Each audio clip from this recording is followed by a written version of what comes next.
I was 20 years old, broke, and sitting in a Dallas diner wondering why life felt so unfair.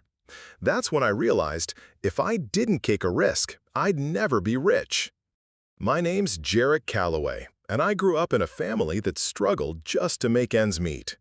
My dad drove trucks across Texas highways, my mom worked long shifts at a diner, and I watched them fight with bills and life itself every single day. They loved me, but I hated seeing them so worn out and tired. From an early age, I knew I wanted more. I started working at 15, taking jobs nobody else wanted. I delivered newspapers, mowed lawns, washed dishes. I even took a few odd jobs for neighbors, anything to earn a few extra dollars. But even after years of grinding, it never felt enough. Money came slowly, and I realized that a regular job would never make me wealthy. I wanted more than survival. I wanted freedom, influence, and power over my own life. I was talkative, charming, and could make people feel like they'd known me for years after just a few minutes. That became my secret weapon. I started looking for opportunities to make real money, hustling in diners, bars, and local gatherings, learning from anyone who could teach me something.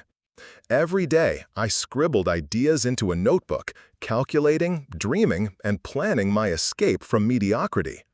Dallas had taught me one thing: if you wait for luck, you'll be waiting forever.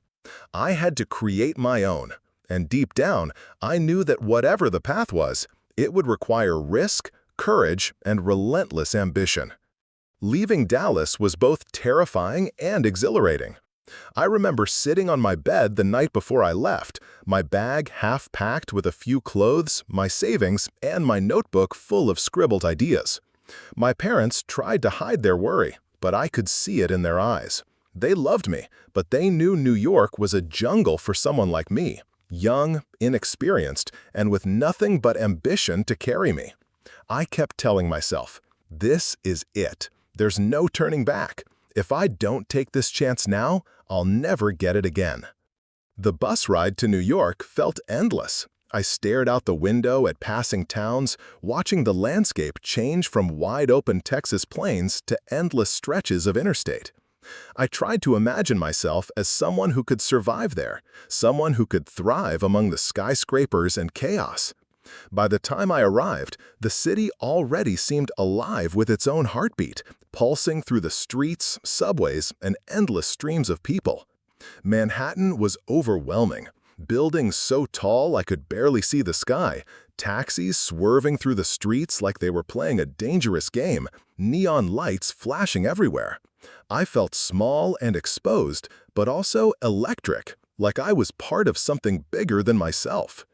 The first few weeks were brutal. I had no apartment, no connections, and no steady income. I slept on a cheap futon in a hostel and ate whatever I could afford from corner delis. I hustled for every dollar, waiting tables in overcrowded diners, running errands for local businesses, even cleaning offices late at night just to stay afloat. Every day was a test of endurance. I learned quickly that New York rewarded speed, cunning, and the ability to read people. Every conversation could lead to an opportunity, and every mistake could cost me dearly. Then I met Martin Greer at a small networking event. He was intimidating, sharp, and didn't trust easily. Most people would have brushed me off, but I had something he recognized: drive and hunger. I talked about my ambitions, my ideas, my willingness to learn. By the end of the evening, he offered me a small entry-level position at his firm. It wasn't glamorous, but it was a doorway into a world I had only dreamed about. Walking into the office for the first time, I was hit by a wave of sensory overload. Phones were ringing non-stop, brokers shouted deals across the trading floor, and tickers scrolled numbers faster than I could process. I watched people move like lightning between phones, computers, and each other, making deals worth millions. I felt both terrified and exhilarated. This was the chaos I had longed for, the energy I wanted to be part of. And somehow, I knew that if I worked hard enough, if I learned fast enough, I could carve out my place in this relentless world. The first months were a blur of long days and longer nights. I memorized names, absorbed market strategies, and watched Martin carefully, learning the nuances of the trade. Every small success, landing a minor client, getting a report done on time, even being recognized by senior brokers, felt like a victory. It gave me the confidence that I wasn't just another kid from Texas, but someone who could make it here. Yet, the city never stopped testing me. Rent was high, food was expensive, and the competition was ruthless. I had to constantly prove myself, and every failure felt like it could knock me out of the game. But for the first time in my life, I felt alive. I was no longer dreaming. I was building, step by step, the life I wanted, and New York was both the battlefield and the prize. Once I got my foot in the door, there was no turning back. I poured every ounce of energy I had into learning the game. The office was loud, chaotic, and relentless, but I thrived in it. I memorized stock tickers, learned the trends of every industry I could, and watched senior brokers like hawks, studying every move, every call, every interaction. Every day, I asked questions, made notes, and practiced until I could talk numbers in my sleep. I wasn't just trying to survive. I was trying to dominate. The first year was grueling. I worked long hours, often 12 to 14 hours a day, sometimes skipping meals or sleep to finish reports or track down a client. I learned that Wall Street didn't reward people who waited for recognition. It rewarded those who created opportunities, those who were relentless. I hustled at networking events, memorizing faces and names, asking questions, making small talk that felt trivial but later turned into real deals. It was exhausting, but it worked. By my second year, I earned a promotion to junior broker. It wasn't glamorous yet, but it meant I had clients of my own, small accounts that I could manage, and a taste of real responsibility. Every successful deal gave me a rush. Watching my clients' numbers grow, seeing my commissions hit my account, feeling the recognition from colleagues. I loved the adrenaline. It was intoxicating. I spent nights in my tiny Manhattan apartment, surrounded by financial newspapers, reports, and my notebook full of ideas, dreaming bigger than ever. But ambition has a way of pushing you too far. I didn't just want to succeed, I wanted to rise faster than anyone else. I chased larger clients, riskier trades, and more complex deals.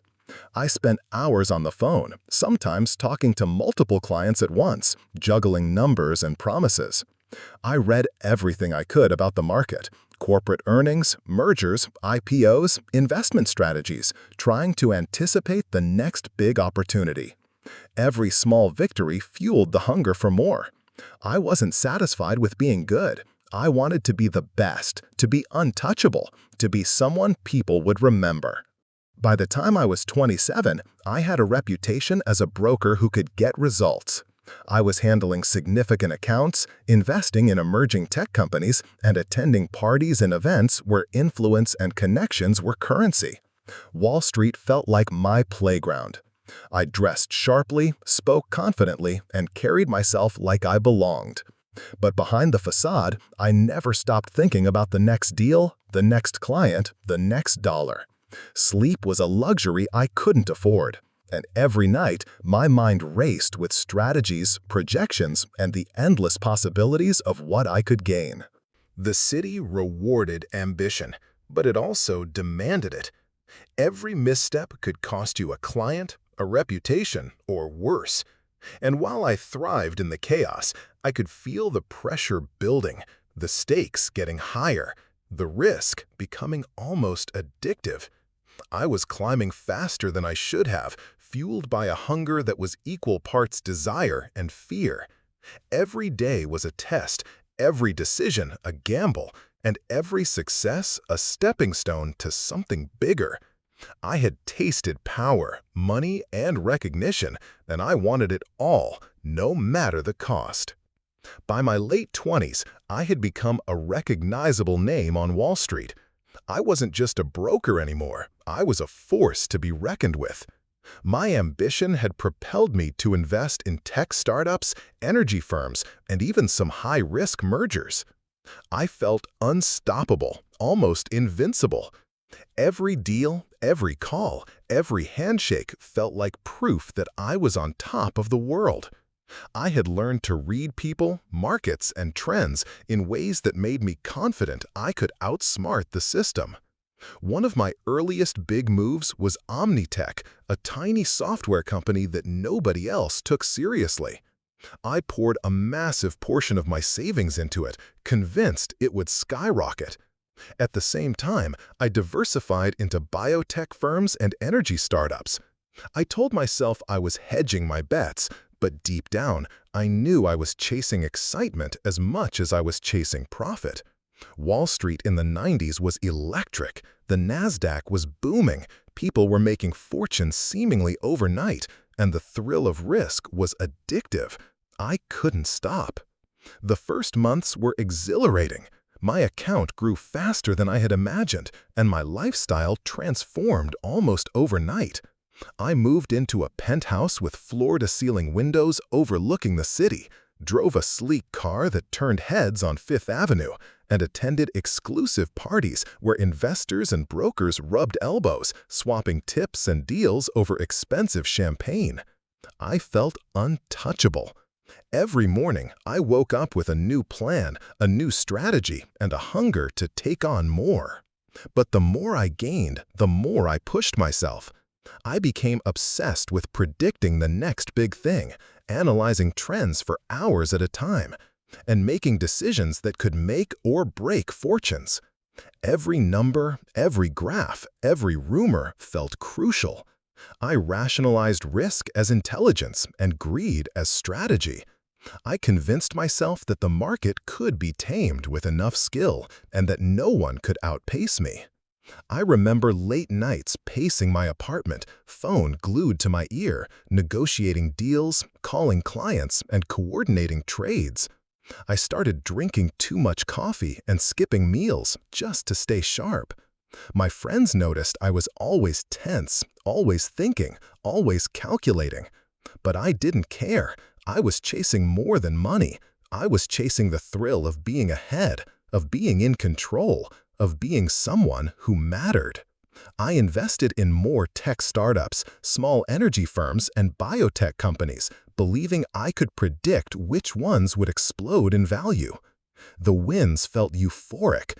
Each success reinforced my belief that I was smarter, faster, and luckier than everyone else. I was climbing higher and higher, feeling untouchable, and the city itself seemed to bow to my ambition. Yet beneath the excitement, there was an undercurrent of tension. Every decision carried weight. Every misstep could be catastrophic. I started to take bigger risks, leverage more money, and push my investments further than I ever had before. I told myself it was all calculated, but deep down, I knew that one wrong move could unravel everything I had worked so hard to build. And I couldn't stop, because the thrill of high stakes was now inseparable from who I had become. Then it all began to crumble. At first, it was subtle. Omnitech's product launch stumbled, missing projections, and the stock plummeted. I brushed it off, convinced it was temporary.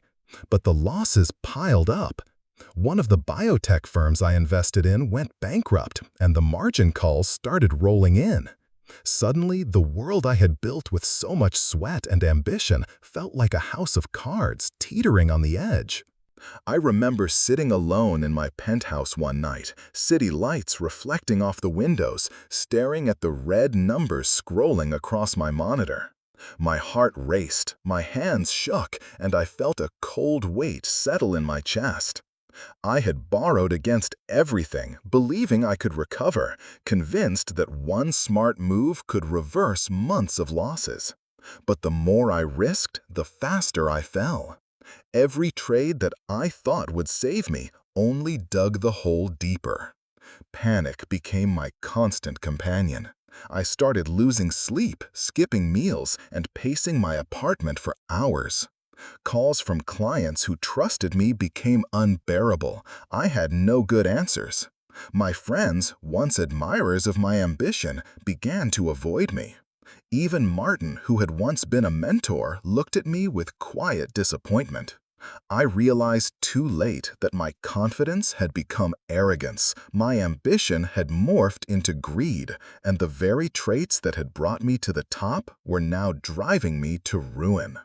I tried to sell, to liquidate assets, to hedge my bets, but the market was unforgiving. Every option I pursued seemed doomed. One morning, I walked into the office and felt a surreal numbness. I watched colleagues laugh, make deals, and celebrate wins I couldn't share in. I was alone, exposed, and powerless. By the end of the day, I had nothing. No penthouse, no sleek car, no prestige, just mounting debts and the bitter taste of failure. Even the little victories I had once celebrated now felt hollow. The city that had seemed vibrant and full of opportunity now felt cold, indifferent. I had chased money, influence, and recognition with every fiber of my being, and in the process, I lost sight of what mattered: stability, relationships, and a sense of self. I had believed I was untouchable, but the fall reminded me that nothing lasts forever, and the higher you climb, the harder you can fall. As I packed a small bag and walked out of the office for the last time, I felt a mix of shame, anger, and numb relief. I had nothing to show for the years of sleepless nights, every risk, every decision. But even in that emptiness, there was clarity. I understood that ambition alone is not enough, and that unchecked greed can destroy everything you've built. I had learned a lesson the hard way, and while it cost me everything, it was a truth I couldn't unsee. Walking out of that office for the last time, carrying a small bag and a lifetime of regrets, I felt empty. I had no penthouse, no car, no clients, just the lessons I had paid for with everything I had. The city that once seemed thrilling now felt indifferent, almost mocking. I had chased wealth, power, and recognition with every fiber of my being, and in the end, it had all slipped away.